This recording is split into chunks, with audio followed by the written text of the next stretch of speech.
وسلم د نبوت څخه کله 12 کاله وسو په 12م کال باندې له مدینه منورې څخه 12 کسان راځي د خزرج او د اوس د قبیله د محمد رسول الله صلی الله علیه وسلم سره بیعت کوي پر محمد رسول الله صلی الله علیه وسلم باندې ایمان راوړي محمد رسول الله له دغه 12 کسانو سره دو صحابه کرام ملګری کو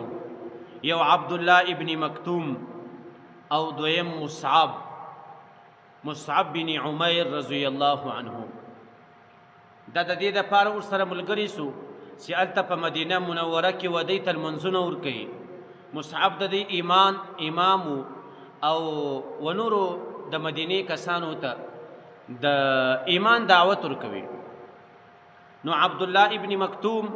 او مصعب بن عمیر رضی الله عنه په مدینه منوره کې چې هر څوک ولیدل هغه کبه د اوس قبیله او کبه د خزرج قبیله او هغه ته به د ایمان دعوت ورکوي مصعب بن عمیر رضی الله عنه باندې سکله په مدینه منوره کې د اوس او د خزرج قبیله چې کم مشرانو چې هغه باندې خبر سو په هغه کې یو کس دی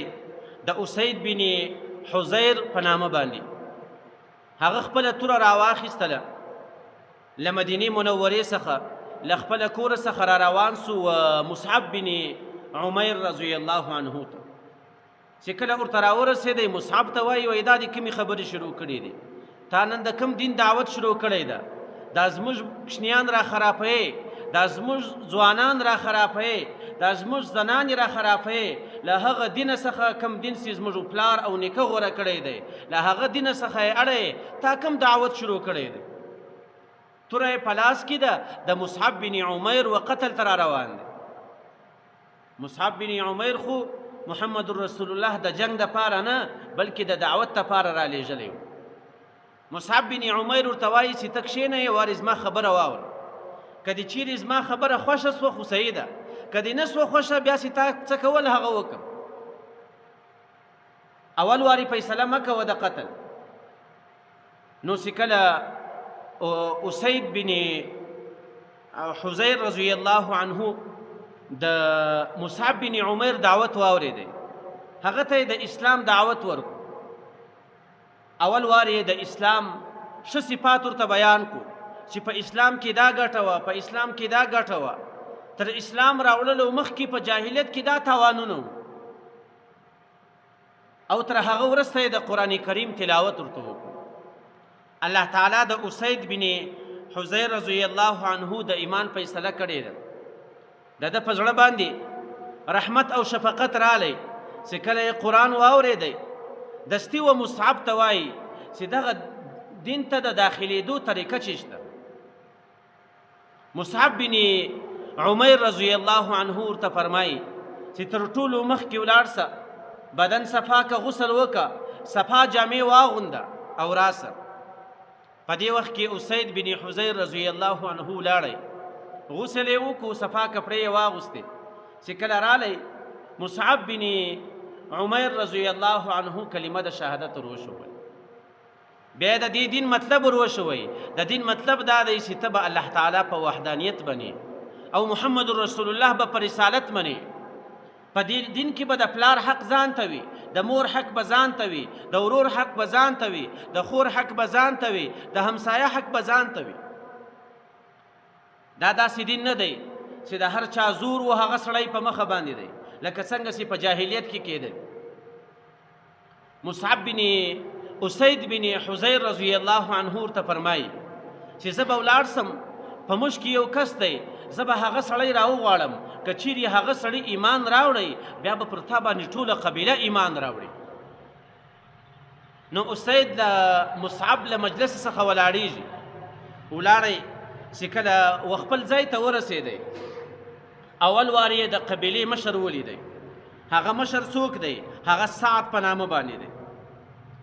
حضرت سعد رضی الله عنه ورته وایي چې ای اسیده چې په کوم رنګ باندې تللی وې په هغه رنګ باندې اوس نه یې راغلی ته خو په دې جذبه باندې تللی وې چې توره دې وړې وله چې زه به د مصعب بن عمیر سر راوړم دلته هغه کم دعوت شروع کړی دی لیکن چې تا په کوم رنګ کې وینم پر هغه رنګ باندې نه یې هغه صحابه کرام دي هغو کې څه خبرې پټېدل نه حضرت اسید رضی الله عنه فوراً د خپل ایمان واقعه ورته بیان کړه چې ما چې کله مصعب بن عمیر ولیدی هغه ماته د اسلام ګټې بیان کړي د هغه حالات یې راته بیان کړو فوراً مې پر هغه باندې ایمان راوړی دی الله تعالی مې په وحدانیت باندې منلی دی سعد ته ډېره غوسه ورغله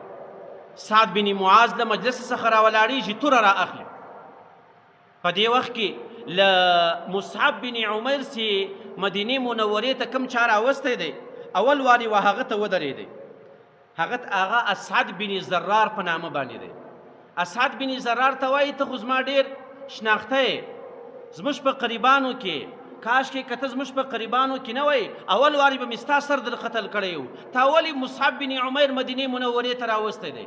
موږ د خپل پلارو نیکه له دینه څخه اړی نو خو اسعد بن زرار ته یې غږ نه وکړو د قرابت په خاطر باندې سعد بن معاذ توره را اخلي د مصعب بن عمیر و قتل ته را روان دی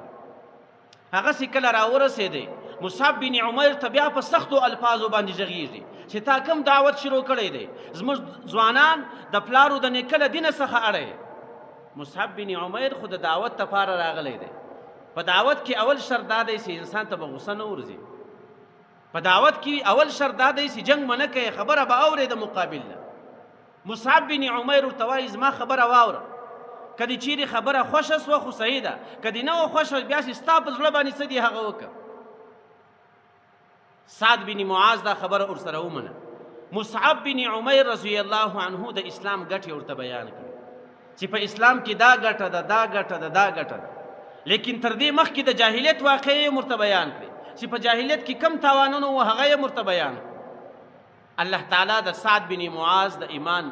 اراده کړې وله هغه هم په اسلام باندې مشرفه شو